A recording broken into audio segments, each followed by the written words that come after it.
मेरे प्रिय विद्यार्थियों, बहुत हार्दिक स्वागत है। कैसे हैं आप सब? मुझे उम्मीद है पढ़ाई ठीक चल रही होगी।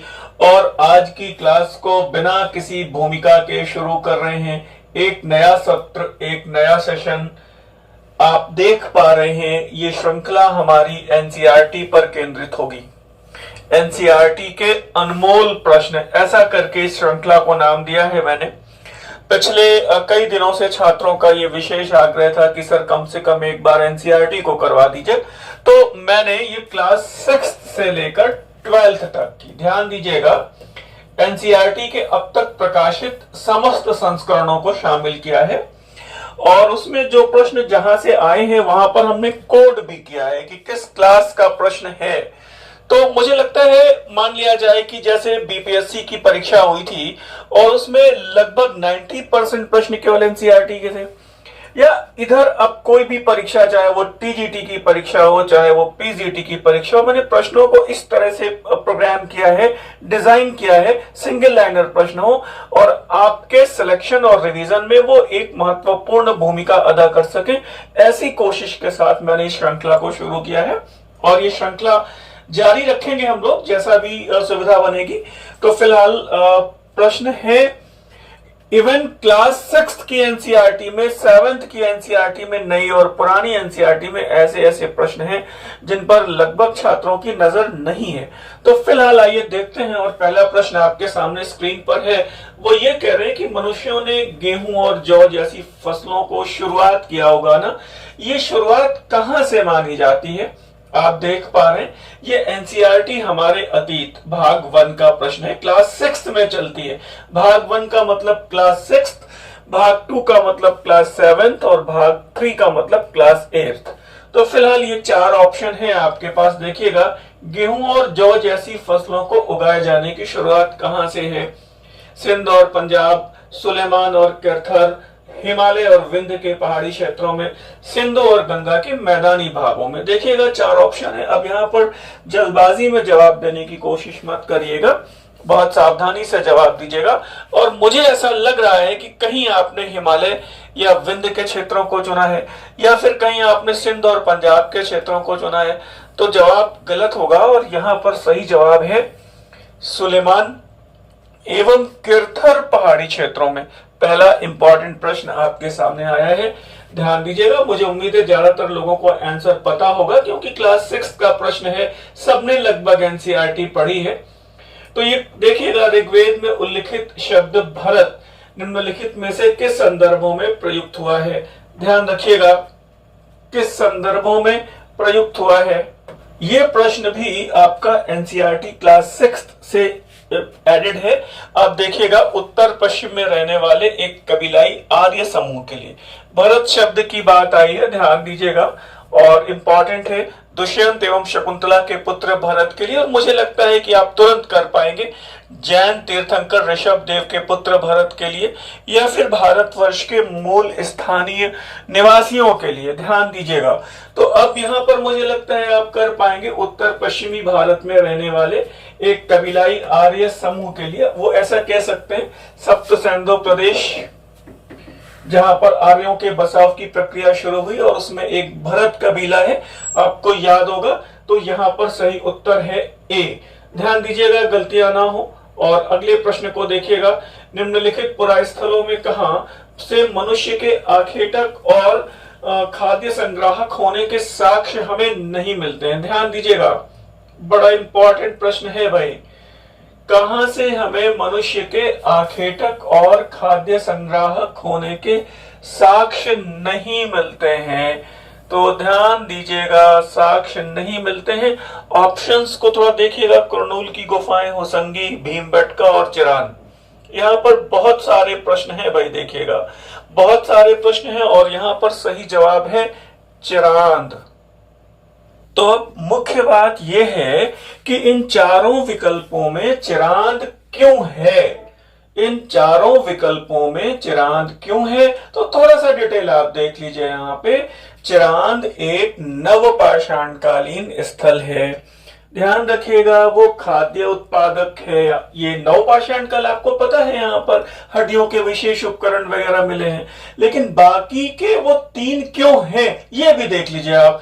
विशेष महत्वपूर्ण तथ्य है कि भीमबेटका, होसंगी, ध्यान से देखिएगा, और कुरनूल की गुफाओं से हमें मनुष्य के आखेटक और खाद्य संग्राहक होने के साक्ष्य मिलते हैं। क्यों? क्योंकि ये तीनों स्थल पुरापाषाण काल से संबंध रखते हैं, और पुरापाषाण काल, मध्य पाषाण काल तक मनुष्य उत्पादक नहीं था। ध्यान दीजिएगा, वो आखेटक था और खाद्य संग्राहक था। मुझे लग रहा है चीजों को आप क्लियर कर पाएंगे। फिर एक प्रश्न यहाँ पर ये भी है, कई प्रश्न बन सकते हैं, देखो यहाँ पे मैच दी फॉलोइंग के प्रश्न भी आ सकते हैं। भीमबेटका नर्मदा नदी के किनारे है, कुरनूल की गुफाएं और होसंगी तुंगभद्रा नदी के तट पर है। तो मेरी कोशिश ये है आपके साथ कि हम लोग प्रश्नों को भी हैंडल करें और प्रश्नों के साथ साथ ये व्याख्याएं और व्याख्याओं से भी बनने वाले प्रश्नों पर नजर डालें। तो अब यहाँ पर अब क्लियर कट हो जाएगा कि भीमबेटका किस नदी के किनारे है, और अब आपको यहाँ पर बहुत बताने की जरूरत नहीं है, देखते ही आप बता देंगे कि सर नर्मदा नदी के किनारे है। क्यों? क्योंकि मैंने अभी यहाँ पर आपको डिस्कस किया, वो रिमार्क्स में डिस्कस किया। तो मेरी कोशिश ये है कि जैसे देखिए अभी परीक्षाओं की तिथियों की घोषणा अभी अब मतलब आगे क्या होता है कुछ कंफर्मेशन अभी नहीं मिल पा रही है कमीशन से।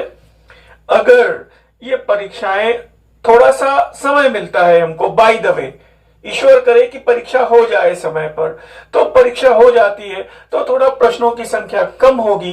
अगर थोड़ा सा हम लोगों को समय मिलता है भविष्य में किन्हीं भी कारणों से, तो हम कम से कम आपको 2,500 से 3,000 प्रश्न एनसीईआरटी के, कंप्लीट एनसीईआरटी के बनाकर देंगे।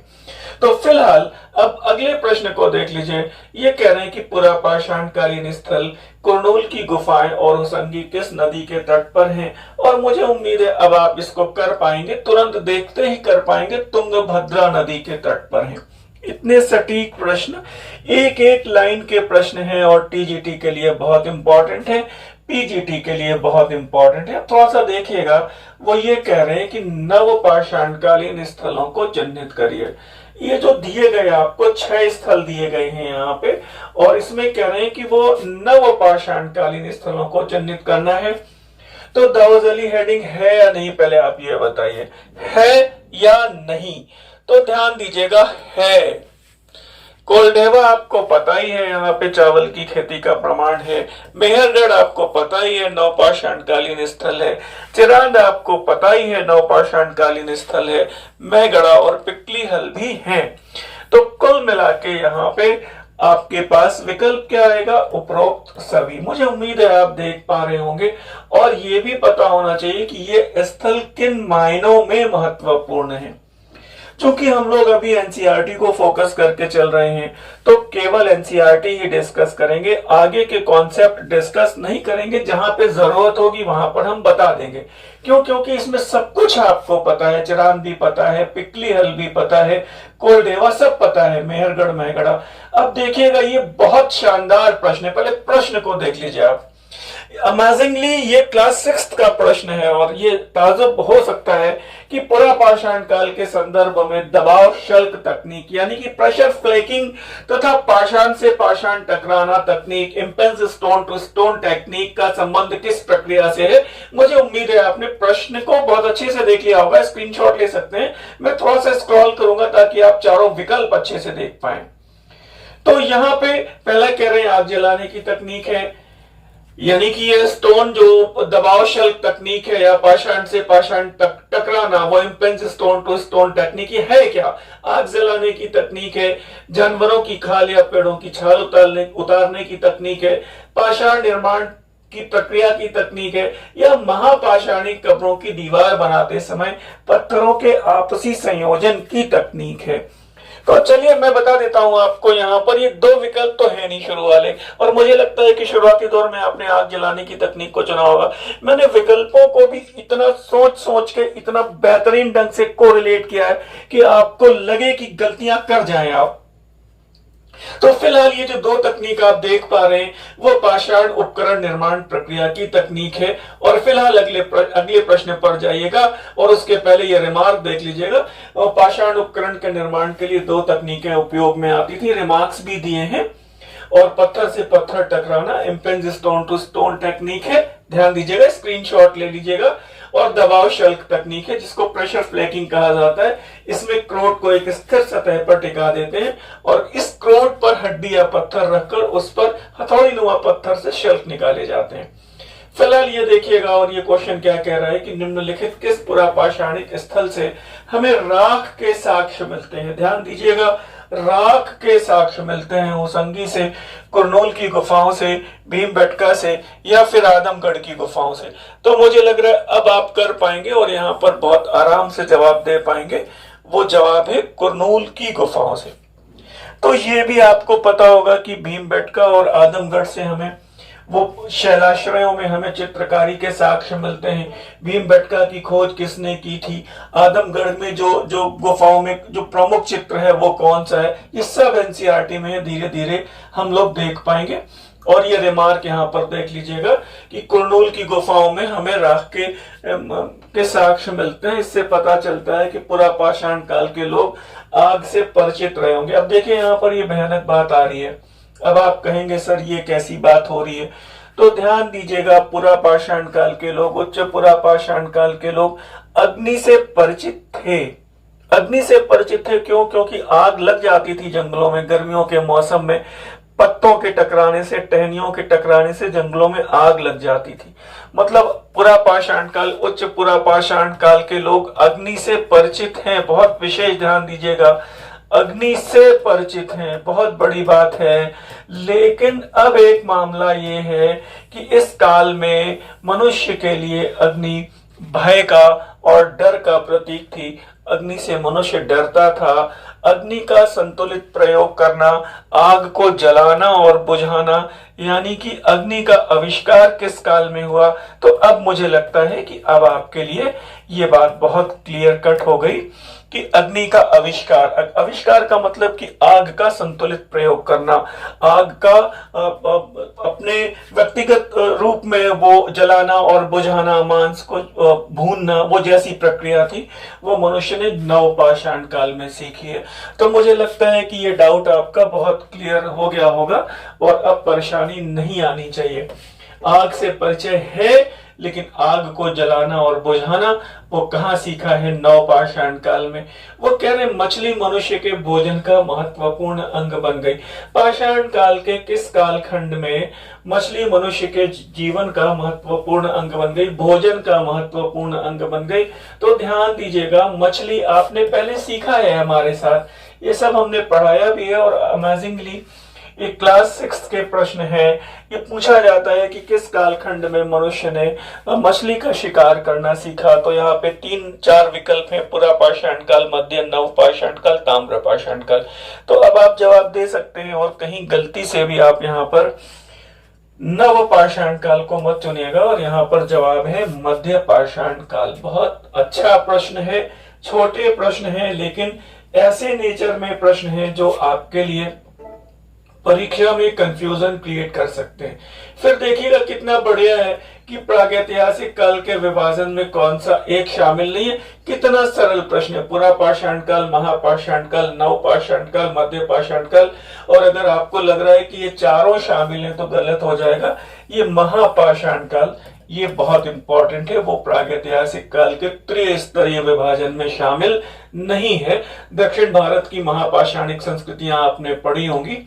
और क्वेश्चन नंबर 11 देख लीजिएगा कि कौन सा एक युग्म जो प्रागैतिहासिक शैल चित्रकला से संबंधित है। अजंता एलोरा, तो प्रागैतिहासिक काल की बात हो रही है सर, ये ध्यान दीजिएगा। तो अब यहाँ पर थोड़ा विकल्पों को देखिएगा तो बहुत क्लियर कट दिखाई पड़ेगा। और वो भीमबेटका और आदमगढ़ की गुफाएं हैं।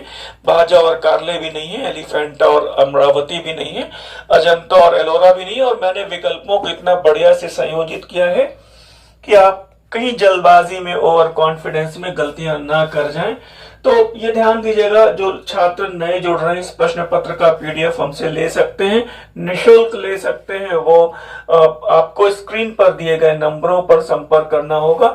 व्हाट्सएप के माध्यम से आप इसका पीडीएफ प्राप्त कर सकते हैं, देख सकते हैं प्रश्नों को और संयोजन कैसा है और भविष्य में इसकी क्या प्रक्रिया और रहने वाली है ये आपको पता चलेगा।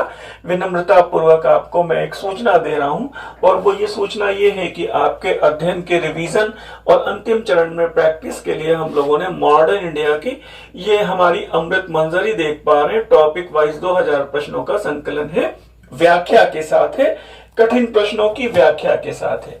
एंशिएंट हिस्ट्री के लिए हमारी अमृत संजीवनी है, कठिन प्रश्नों की व्याख्या के साथ, टॉपिक वाइज है। इसमें 3000 प्रश्न है, टॉपिक वाइज है। इसी तरह मेडवल इंडिया की हम लोगों की एक प्रैक्टिस पुस्तिका है अमृत गंगा के नाम से, इसमें 2500 प्रश्न है। राजपूत काल से शुरू होती है, इस्लाम के उदय से और लास्ट तक जाती है। तो आप चाहें तो अपनी रिवीजन की प्रक्रिया में इन प्रैक्टिस सेट्स को भी शामिल कर सकते हैं, इनके बारे में जानकारी प्राप्त कर सकते हैं, मंगा सकते हैं। और ये निश्चित है कि हम लोगों ने, हमारी टीम ने बहुत मेहनत के साथ, बहुत सार्थकता और बहुत वैज्ञानिकता के साथ प्रश्नों का संयोजन किया है। अब इस एनसीईआरटी पर हम लोग काम कर रहे हैं, इस समय हमारी टीम काम कर रही है, और जल्दी ही आपको एक एनसीईआरटी का ऐसा पैकेज मिलेगा जो कहीं नहीं मिलेगा। वो इतना वैज्ञानिक होगा, वो इससे आप अंदाजा लगाइएगा, इन प्रश्नों से अंदाजा लगाइएगा। तो वो कह रहे हैं कि किस कालखंड के पाषाण उपकरणों को माइक्रोलिथ कहा जाता है। माइक्रोलिथ कहा जाता है, देखिएगा अभी क्लास 6 में ही चल रहे हैं हम लोग, और पूरा पाषाण काल, नव पाषाण काल, मध्य पाषाण काल और ताम्र पाषाण काल। तो आपको पता है माइक्रोलिथ कहां पर है, वो मध्य पाषाण काल में, बिल्कुल ठीक पता होगा। पूरा पाषाण काल में आपको पता है, यहाँ पर एक तो दक्षिण भारत का हैंड एक्स कल्चर है, उत्तर भारत का चॉपर चॉपिंग पेबल कल्चर है। सारी चीजें आपको पता है, बस केवल हम लोगों को बेसिक्स को तैयार करना है, ताकि बेसिक प्रश्न ही गलतियां हो रही है, खूब गलतियां हो रही है। वो कह रहे हैं कि ऋग्वेद में उल्लिखित नदियों में सबसे कम बार किनका उल्लेख हुआ है, सबसे कम बार किनका उल्लेख हुआ है। तो अब आप खुद ऑप्शन पढ़िए, सिंधु, सरस्वती, अक्सिनी, परुष्णी, शतुद्री, विपाशा, गंगा और यमुना। देख के जवाब दे पाएंगे, गलती मत करिएगा। और ये गंगा और यमुना सबसे कम बार इनका उल्लेख हुआ है, सबसे कम बार। सबसे ज्यादा बार सिंधु का उल्लेख हुआ है, बहुत महत्वपूर्ण नदी है सिंधु। पवित्र नदी कौन सी है, सरस्वती, ये सब पता है आपको। और नदी सूक्त में जो नदियां हैं उसमें गंगा का उल्लेख केवल एक स्तुति में है, एक सूक्त में गंगा की स्तुति है, लेकिन नदी सूक्त का प्रारंभ गंगा की स्तुति से होता है। यमुना का उल्लेख ऋग्वेद के नदी सूक्त में केवल 3 बार हुआ है, गंगा का 1 बार हुआ है। इससे क्या पता चलता है, इससे पता चलता है कि ऋग्वैदिक काल में अभी चूंकि कंसंट्रेशन आर्यों का जो बसाव है वो सप्त सैंधव प्रदेश में है, तो अभी गंगा और यमुना से उनका बहुत तालमेल नहीं है, इनका दैवीकरण नहीं है। मुझे उम्मीद है आप चीजों को बढ़िया समझ रहे हैं। और किस वैदिक, अगला प्रश्न देख लीजिए, वैदिक आर्यों ने अपने विरोधी जनों को क्या कहकर संबोधित किया है। क्लास 6 के प्रश्न हैं, अरि, अनार्य, दस्यु या फिर हरियूप्या। अरि, दस्यु, अनार्य या फिर हरियूप्या। और मुझे लग रहा है जल्दबाजी हो रही है, और अगर आपने अनार्य जवाब दिया है तो गलत है, और यहां पर अपने विरोधियों को उन्होंने दस्यु कहा है। और सम्मिलित रूप से यहाँ की जनजातियों के लिए, एक स्थानीय जनजातियों के लिए वचीवृत शब्द यूज हुआ है ऋग्वेद में, और सम्मिलित रूप से यहाँ के लोगों को उन्होंने अनासह, अदेवयु, अयज्वन, मृदवाक आदि अपमानजनक शब्दों से भी प्रयुक्त मतलब पुकारा है। तो मुझे उम्मीद है आप देख पा रहे हैं और बढ़िया कर पा रहे होंगे। थोड़े प्रश्नों को आज देखिए थोड़ा जल्दी जल्दी। ताम्रपाषाणिक ग्रामीण बस्ती इनाम गांव, पहले देखिएगा ग्रामीण बस्ती इनाम गांव है, और लोग यहाँ पर कब से कब तक रह रहे थे, तो 3600 ईसा पूर्व से 2000 700 ईसा पूर्व के आसपास रह रहे थे। और वो ये सीधा प्रश्न ये है कि इनाम गांव किस नदी के किनारे है। इनाम गांव किस नदी के किनारे है? घोड़ नदी, भीमा नदी, दया नदी और प्रवरा नदी। तो ये प्रश्न तो बड़ा अच्छा प्रश्न हो सकता है। और फिर ये देखिएगा भाग 1 क्लास 6 का प्रश्न है। भीमा नदी मत चुन लीजिएगा, प्रवरा नदी भी मत चुन लीजिएगा, और ये जवाब यहाँ पे है घोड़ नदी। ये प्रश्न कई बार पूछा गया है अलग अलग परीक्षाओं में। तो मुझे लगता है, अब देखिए एनसीईआरटी कभी आपने पढ़ी नहीं, बहुत ध्यान से पढ़ा नहीं, माफी चाहता हूं, पढ़ा भी होगा लेकिन इतने ध्यान से नहीं पढ़ा होगा कि इतने प्रश्न भी बन सकते हैं। और सबसे बड़ी बात है, हमारे अतीत भाग 1 क्लास 6 का प्रश्न है। फिर देखिएगा कौन सा युग्म कुषाणों की राजधानी को दर्शाता है। कर लेंगे तक्षशिला, पाटलिपुत्र, पुरुषपुर एवं मथुरा, अवंती एवं उज्जैनी, तक्षशिला एवं पंजाब। अब कर लेंगे पुरुषपुर, पेशावर एवं मथुरा, है ना। आप कर पाएंगे इस प्रश्न को, बिल्कुल आसान है ये देखिएगा। और द्वितीय राजधानी मथुरा है, रिमार्क भी दे दिया है। मैं कोशिश करूंगा कि ये हम लोगों की जो टेस्ट सीरीज है ये मैक्सिमम आपको डिलीवर हो जाए और आपको मतलब रिवीजन में फर्क आए, आपके अच्छा अप्रोच हो। दक्षिणापथ के स्वामी, दक्षिणापथेश्वर जैसी उपाधियों का संबंध किस वंश के शासकों से है? तो चोल है, सातवाहन है, आगे देख पाएंगे पल्लव है, कदंब है। और फिर अगर याद आया हो दक्षिणापथपति किसे कहा गया है मुझे बताइएगा। मैं जवाब नहीं दे रहा हूं यहाँ पर। दक्षिणापथेश्वर किसे कहा गया है आप बताइएगा। तो यहाँ पर जवाब है सातवाहन वंश। सातवाहन वंश के शासकों ने ऐसी उपाधियों का प्रयोग किया है। भगवान बुद्ध की जीवनी है बुद्ध चरित, बहुत बढ़िया प्रश्न है, देखिएगा गलती ना हो। और किसने लिखा है? बाणभट्ट ने लिखा है, अश्वघोष ने, बुद्ध घोष ने, या फिर वसुमित्र ने। और फिर ये बुद्ध चरित है ना, और बुद्ध चरित से अगर बुद्ध घोष याद आ जाए तो गलत हो जाएगा, जल्दबाजी मत करिएगा। और अश्वघोष सरल प्रश्न है, पता नहीं हम लोगों का मस्तिष्क वहां पर कैसा रिस्पॉन्ड करे परीक्षा भवन में। गांधार कला शैली किन कलाओं का संश्लेषण है? क्लास 6 की बात हो रही है, पुरानी एनसीईआरटी। ध्यान दीजिएगा, अभी तक जो प्रश्न आ रहे थे वो नई वाली एनसीईआरटी हमारे अतीत है। और क्लास जो 6, 7, 8 की वो जो चलती थी 90 के दशक में, वो एनसीईआरटी वहां से प्रश्न अब देखिएगा। अभी ये मत समझ लीजिएगा कि हमने वो क्लास 6 की एनसीईआरटी को समाप्त कर दिया। केवल प्रागैतिहासिक काल अभी हमने डिस्कस किया है, और प्रागैतिहासिक काल में भी अभी पूरे प्रश्न डिस्कस नहीं किए। तो वो कह रहे हैं इंडियन और पर्शियन कला, भारतीय और चाइनीज और हेलेनिस्टिक कला शैली, इंडियन और ग्रीको रोमन और यूनानी कला शैली, भारतीय, अरबी और तुर्की कला शैलियों का सम्मिश्रण है। तो गांधार कला शैली, अब आप यहां पर अगर देख पा रहे होंगे तो यूनानी बौद्ध कला, इंडियन, ग्रीको रोमन, यूनानी शैलियों का मिश्रण।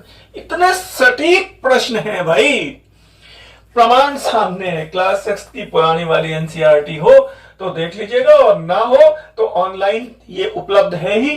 पुरानी वाली एनसीईआरटी आप निकाल के देखिएगा। अब निकाल के देखने का समय नहीं है, अब जितना मैं करा रहा हूं उतना आप कर लीजिए, सारी एनसीईआरटी कवर करा देंगे। और ऐसी ऐसी एनसीईआरटी बीच में जो आई हैं वो आपके पास होंगी भी नहीं। मिला लीजिएगा थोड़ा सा, यहाँ पे देखिएगा वराहमिहिर और आर्यभट्ट क्या है। तो वराहमिहिर और आर्यभट्ट भाई क्या है आप देख के बता सकते हैं। खगोल विज्ञान से संबंध है। चरक और सुश्रुत चिकित्सा विज्ञान से संबंधित है। चरक को भारतीय चिकित्सा का जनक कहा जाता है, सुश्रुत को शल्य चिकित्सा का जनक कहा जाता है। विशाख दत्त और भास क्या हैं? तो नाटककार हैं। ब्रह्मगुप्त और भास्कराचार्य क्या हैं? वो गणिताचार्य हैं। ध्यान दीजिएगा, ब्रह्मगुप्त और भास्कराचार्य गणिताचार्य हैं। और एक खास बात यह है कि भास्कराचार्य का ग्रंथ लीलावती है, और ब्रह्मगुप्त को वो गुरुत्वाकर्षण के सिद्धांत का जनक भी माना जाता है। तो मुझे लगता है आपने मैच कर लिया होगा। आगे देखिएगा। और अब आ रहे सिंध प्रदेश पर अरबों ने कब विजय प्राप्त की? ध्यान दीजिएगा, सिंध प्रदेश पर पुरानी एनसीईआरटी क्लास 6, सिंध प्रदेश पर अरबों ने कब विजय प्राप्त की? 711, 712, 632, 713। तो यहाँ पर जो पहला आक्रमण हुआ है ऑफिशियल वो 711 में हुआ है, असफल हुआ है। विजय कब हुई है? मोहम्मद बिन कासिम ने 712 में सिंध की विजय की, और 713 में उसने मुल्तान की विजय संपन्न की। और मुल्तान को वो स्वर्ण नगर भी कहता है। ये मैंने थोड़ा सा आपको ऐड कर दी सूचनाओं को, तो ये देखिएगा और मेरे साथ लगातार जुड़े रहिएगा। व्हाट्सएप के माध्यम से जुड़ सकते हैं, और ये कह रहे हैं दक्कन के राष्ट्रकूटों ने आरंभिक वर्षों में किसके सामंत के रूप में काम किया? क्लास 7 हमारे अतीत। भाग 2 का मतलब क्लास 7, भाग 3 का मतलब क्लास 8। तो इसका मतलब यह है कि ये क्लास 7 का प्रश्न है। और अब आपको लगेगा कि सर ये सरल है या कठिन है, जैसा भी। तो अब देखिएगा, दक्कन के राष्ट्रकूटों ने आरंभिक वर्षों में किसके सामंत के रूप में काम किया? वेंगी के चालुक्यों के सामंतों के रूप में, या फिर कर्नाटक के चालुक्यों के सामंतों के रूप में, या फिर कांची के पल्लवों के सामंतों के रूप में, या फिर कदम्बों के सामंतों के रूप में। अब ध्यान दीजिएगा, बहुत बेहतरीन प्रश्न है, गलती ना हो। आप क्या जवाब दे रहे हैं मुझे ये बताइएगा। और कहीं गलती जल्दबाजी में कर रहे हैं आप, कहीं जल्दबाजी से गलत हो जाएगा तो गड़बड़ हो जाएगा। और ध्यान दीजिएगा, ये कर्नाटक के चालुक्यों के सामंतों के रूप में, चालुक्य यहां पर 2 बार आया हुआ है। तो ये कर्नाटक, वेंगी के चालुक्य आपको पता ही है, कल्याणी के पश्चिमी चालुक्य आपको पता है, और ये वातापी कर्नाटक के मुख्य चालुक्य आपको पता है। तो कर्नाटक के चालुक्यों के सामंत के रूप में। क्लियर हो रहा है? बहुत बढ़िया हो रहा होगा, बढ़िया प्रश्न है। आगे देखिएगा, चोल काल में वेत्ती या वेट्टी शब्द का प्रयोग किस संदर्भ में हुआ है? वेत्ती शब्द या वेट्टी शब्द का प्रयोग किस संदर्भ में हुआ है? तो ये भी भाग 2 क्लास 7 की एनसीईआरटी में। थोड़ा सा स्क्रॉल कर रहा हूं ताकि आप विकल्पों को देख पाए। तो वेत्ती या वेट्टी, अब यहां पर थोड़ा सा मैं सुधार दे रहा हूं, भारतीय संदर्भों में विष्टि कर दूं। अगर विष्टि यानी बेगार कर दूं, तो मुझे लगता है कि अब आप जबरन श्रम के रूप में लिया जाने वाला जो श्रमदान था, जबरदस्ती बलात् मेहनत जो करवाई जाती थी, जबरदस्ती काम करवाया जाता था और उसके बदले उन्हें कुछ दिया नहीं जाता था, तो वो है विष्टि या वेत्ती या विट्टी। मुझे लग रहा है इस प्रश्न को गलत नहीं किया होगा आपने। और अगला प्रश्न देखिएगा, एलोरा की गुफा संख्या 15। बहुत शानदार प्रश्न है भाई। एलोरा की गुफा संख्या 15, पता नहीं ये प्रश्न आप कर पाएंगे कि नहीं। के भित्ति चित्र जिसमें भगवान विष्णु को नरसिंह अवतार के रूप में प्रदर्शित किया गया है, किस काल की रचना है? एलोरा। अब एक प्रश्न तो यह भी बन गया कि वो भगवान विष्णु का नरसिंह अवतार वो एलोरा की किस गुफा संख्या में है? तो वो 15 में है। ये बात तो क्लियर हो रही है आपको। प्रश्न ये है कि किस काल की रचना है? कुषाण, पल्लव, चोल और राष्ट्रकूट। तो अब मुझे लगता है कि ये 2 विकल्प तो नहीं है सर, और अब आप कर लेंगे, और सही जवाब है राष्ट्रकूट काल। तो यहां पर एक प्रश्न तो ये है कि ये राष्ट्रकूट काल की गुफा है। और फिर एक बड़ी बात है कि भगवान विष्णु का नरसिंह अवतार कहां है? वो एलोरा की गुफा संख्या 15 में है सर। और अब देखिएगा क्या बात है, कल्हड़ की रचना राज तरंगिणी के द्वारा हमें किस कालखंड एवं किस क्षेत्र के शासकों का इतिहास पता चलता है? किस कालखंड एवं किस क्षेत्र के शासकों का इतिहास हमें पता चलता है? प्रश्न को मैं थोड़ा स्क्रॉल कर रहा हूं, विकल्प देख पाए आप। कल्हड़ की रचना राज तरंगिणी की बात हो रही है। विकल्पों को देखिएगा, जल्दबाजी मत करिएगा। 11वीं शताब्दी में खोतान और मध्य एशिया के शासकों का, 10वीं शताब्दी में पंजाब और सिंध, 12वीं शताब्दी में कश्मीर, 11वीं शताब्दी में कश्मीर। ये 2 विकल्प है नहीं। तो अब ये मामला है कि कश्मीर का ही इतिहास है, ये बात क्लियर हो गई। तो अब आप मुझे बताइए कि वो किस कालखंड की बात हो रही है? तो वो कालखंड है 12वीं शताब्दी। अब मुझे उम्मीद है बढ़िया रिवीजन हो रहा है आपका, अच्छा लग रहा है। और कैसा रहा है ये मेरा प्रयास? इस प्रयास को मैं कहां तक पहुंचा दूं, आप मुझे इसके लिए जरूर कमेंट बॉक्स में रिप्लाई करिएगा, मेरा उत्साह करिएगा, उत्साहवर्धन करिएगा। हम लोग कोशिश करेंगे कि बेहतर से बेहतरीन कर पाए। और एक खास बात यह, मैं फिर से एक बार विनम्रता पूर्वक आपको याद दिला दूं, हम लोगों का ये जैसे मध्यकालीन इतिहास के लिए 2500 प्रश्नों का practice set, complete practice set है, टॉपिक वाइज है, 2500 प्रश्नों के साथ है, टॉपिक वाइज कठिन प्रश्नों की व्याख्या के साथ। ये मटवल का अमृत गंगा है, आप मंगा सकते हैं। प्राचीन भारत की अमृत संजीवनी है, टॉपिक वाइज प्रागैतिहासिक काल से शुरू होती है। 3000 प्रश्नों का संकलन है, व्याख्या के साथ, कठिन प्रश्नों की व्याख्या के साथ। ध्यान दीजिएगा, सारे प्रश्नों की व्याख्या नहीं है। और ये आधुनिक भारत की हमारी अमृत मंजरी है, 2000 प्रश्नों की व्याख्या के साथ है, टॉपिक वाइज है, यूरोपियों के आगमन और परवर्ती मुगल से शुरू होती है। आप चाहें तो इन प्रैक्टिस सेट्स को अपने रिवीजन और अपने अध्ययन में शामिल कर सकते हैं। केवल ये एक सूचना है, अपने विवेक से आप निर्णय करिएगा। गुर्जर प्रतिहार वंश, पाल और राष्ट्रकूट शासकों के मध्य होने वाला त्रिकोणात्मक संघर्ष का मुख्य कारण क्या था? कन्नौज पर नियंत्रण स्थापित करना, रायचूर दोआब पर नियंत्रण स्थापित करना, गंगा यमुना दोआब और पाटलिपुत्र पर नियंत्रण स्थापित करना, कावेरी और गोदावरी नदी के उपजाऊ क्षेत्रों पर नियंत्रण स्थापित करने के लिए। अब ये कर पाएंगे आप, और देखते हैं आप, ये कन्नौज पर नियंत्रण स्थापित करने के लिए। और फिर आपको ध्यान देना होगा कि धर्मपाल ने उत्तरापद स्वामी की उपाधि ली, है ना, कौन कब जीता, ये सब पता रहना चाहिए, ये बेसिक प्रश्न है। आपको सकलोत्तरापथनाथ की उपाधि किसकी थी? हर्षवर्धन की थी। तो फिलहाल क्वेश्चन नंबर 26 आप देख चुके हैं और 27वां प्रश्न आपके सामने आ रहा है। मैच करना है भाई, ध्यान दीजिएगा। यहाँ पे प्रांतों के प्रशासक कौन है? तो प्रांतों के प्रशासक कहलाएंगे सूबेदार, यहाँ पे 3 डाल लीजिए। प्रांतों के वित्त अधिकारी कहलाएंगे क्या सर? दीवान, 4 डाल दीजिए। धार्मिक मामलों का अधीक्षक सद्र कहलाएगा, सद्र सुदूर आपको पता है। सेना मंत्री क्या कहलाएगा? बख्शी कहलाएगा। मीर बख्शी मुगल काल का है, और जैसे दीवाने आरिज सेना मंत्री और दिल्ली सल्तनत में है। आप देखिए ये क्लास 7th के प्रश्न है, ये सब क्लास 7th, ये लिखा हुआ है यहाँ भाग 2। तो इसलिए रेफरेंस दे दिया है ना, ताकि आपका संदेह ना रहे कि पता नहीं एनसीईआरटी का है कि कहीं और का है। आपके पास है तो आप देख लीजिएगा इसको। तो 3, 4, 1, 2 जो भी विकल्प है आप चुन लीजिएगा यहाँ पे। अगले प्रश्न को देखिएगा। ये बढ़िया बात है, ये इल्तुतमिश के द्वारा पूर्ण करवाई गई इमारत कुतुब मीनार। तो मतलब इल्तुतमिश ने पूरा कराया और कुतुबुद्दीन ऐबक ने इसकी नींव डाली, और फिर बाद में फिरोज शाह तुगलक ने इसको रिकंस्ट्रक्ट करवाया। तो छज्जे के नीचे जो अभिलेख है वो किस भाषा में अंकित करवाया गया है? छज्जे के नीचे जो अभिलेख है, तुर्की में, फारसी में, अरबी और संस्कृत भाषा में। अब कंफ्यूजन हो जाएगा आपको कि वो कह रहे हैं फारसी में, अरबी और संस्कृत दोनों भाषा में, अरबी में, तुर्की में। तो ध्यान रखिएगा, अगर आपने यहाँ पर फिर इस प्रश्न को चुना है अरबी और संस्कृत भाषा में तो गलत है, और यहाँ पर सीधा जवाब अरबी भाषा में है। ये शानदार प्रश्नों की श्रृंखला है। ये सब प्रश्न पता नहीं कहां और कब पूछे जाएं, कैसे पूछे जा सकते हैं ये सब प्रश्न, क्योंकि सामान्य तौर पर जो बहुत स्पेशल बुक्स है उसमें नहीं है, एनसीईआरटी में है और बेसिक बुक्स में है। क्लास 7th का प्रश्न है। ये कह रहे हैं कि दिल्ली सल्तनत के किस शासक ने दिल्ली कोहना के निकट एक विशाल जलाशय हौज सुल्तानी का निर्माण करवाया? हौज सुल्तानी की बात हो रही है, और जैसे आपको एक पता है कि वो हौज अलाई है, हौज अलाई, तो वो अलाउद्दीन खिलजी है। यहाँ पर हौज सुल्तानी की बात हो रही है। इल्तुतमिश, अलाउद्दीन खिलजी, बलबन और फिरोज शाह तुगलक। और फिरोज शाह तुगलक को मत चुनिएगा, और यहाँ पर सही जवाब है इल्तुतमिश। सही जवाब हौज सुल्तानी, इल्तुतमिश। अगला प्रश्न देख लीजिएगा। कौन सा एक मंदिर नगर नहीं है? मतलब कौन सा एक नगर मंदिर नगर नहीं, मतलब जहां पर मंदिर नहीं है? तंजौर और पट्टडकल है या नहीं? तो है। ये क्लास 7th का प्रश्न है सर, ध्यान दीजिएगा। तंजौर और पट्टडकल है, तंजौर और मदुरई है। मदुरई मीनाक्षी का मंदिर याद है आपको?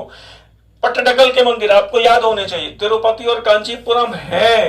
तो अब पता चल गया कि मछलीपत्तनम और पांडिचेरी मंदिर नगर नहीं है, ये नगर मंदिरों के लिए फेमस नहीं है। बात क्लियर हो रही है? तो अगले प्रश्न की तरफ जाइए। और चूंकि प्रश्न बहुत सटीक रखे हैं, तो फिलहाल अब मुझे लग रहा है कि आज का सेशन समाप्त करने का वक्त है। हम लोग धीरे, स्लो एंड स्टेडली, बहुत कुछ कमिटमेंट नहीं कर रहे हैं, लेकिन जैसे भी कोशिश हो सकती है हम लोग एनसीईआरटी के प्रश्नों को लेकर आते रहेंगे धीरे धीरे करके। अभी केवल 6th और 7th की एनसीईआरटी के कुछ टॉपिक के कुछ चुनिंदा प्रश्न लिए हैं। जैसे अगर मैं देखूं तो क्लास 6 की पुरानी और नई एनसीईआरटी को मिला दें तो 500 प्रश्न बन रहे हैं। केवल 6th और 7th से लगभग 500 बन रहे हैं, और फिर इसके बाद हम 8th कंबाइन कर दें, वो 8th में जो 2 पार्ट है और बाद में एक पार्ट उधर जो पुरानी वाली एनसीईआरटी का है, उसमें लगभग 300 प्रश्न बन जा रहे हैं। और फिर 11th 12th की जो एनसीईआरटी है वो नई वाली, एकदम पुरानी वाली, बिपिन चंद्रा सर और रामशरण शर्मा सर और सतीश चंद्रा सर वाली, और उसके बीच में एक आई है मक्खन लाल सर वाली। तो इन सब को मिला दें तो लगभग 2000 प्रश्न बन जा रहे हैं। मतलब इतना कलेक्शन कर दिया है, इतना कलेक्शन कर दिया है, वो रेडी हो रहा है, अपडेशन में है चीजें। तो अब आपके लिए कितना कर पाएंगे, कितना हम डिलीवर कर पाएंगे, ये अभी कमिटमेंट नहीं कर रहे हैं, लेकिन हम कोशिश करेंगे कि इसको लगातार आपसे मिलते रहें। और एक टेस्ट सीरीज को हम लोग एनसीईआरटी बेस्ड लॉन्च कर रहे हैं बहुत जल्दी, आप चाहें तो इसमें जुड़ सकते हैं। आज आपने इतने धैर्य से सुना, ये लेक्चर कैसा, कितना प्रभावशाली और कितना आपके लिए उपयोगी है, मुझे बताइएगा। आज विदा दीजिए, धन्यवाद, नमस्कार।